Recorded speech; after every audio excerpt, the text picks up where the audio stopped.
Yes, blessed. Yeah, this is just a quick update.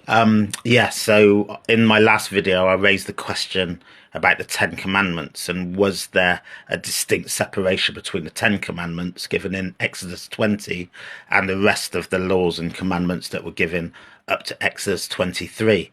And then asking, yeah, where did that separation happen and what was in the Ark of the Covenant, etc. So I've looked it up and got a Bible dictionary, if you can see that, and looked up other online sources. And yeah, so the idea is that there was a definite a separation.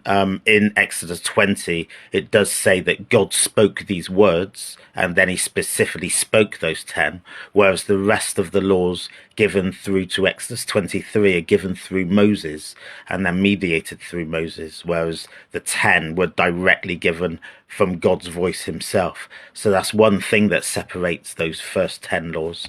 And then the other difference is that in Exodus 31, which we haven't got to yet in the daily readings, that it says that those laws were inscribed by the finger of God onto the tablets.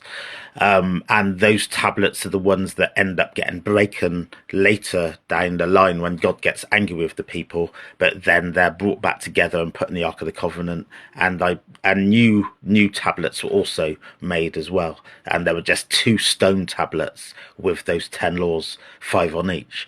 So yeah, so that's the answer to that question. There is a difference between the Exodus laws that were given in Exodus 20, all these numbers, and then the rest of the laws that were given through to Exodus 23. The first laws were given directly from God, and the rest of the laws were mediated via Moses to the people.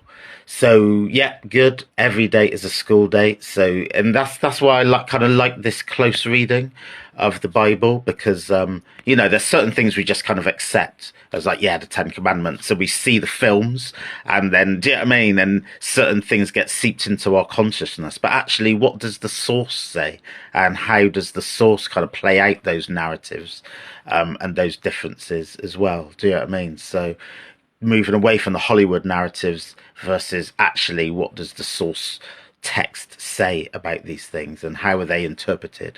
So yeah, give thanks. I really enjoyed this morning and looking into that and doing that additional bit of research. This is what it's all about for me. This is exactly what it's all about.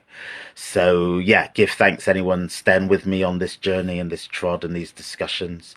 Have a blessed day and give thanks. One love.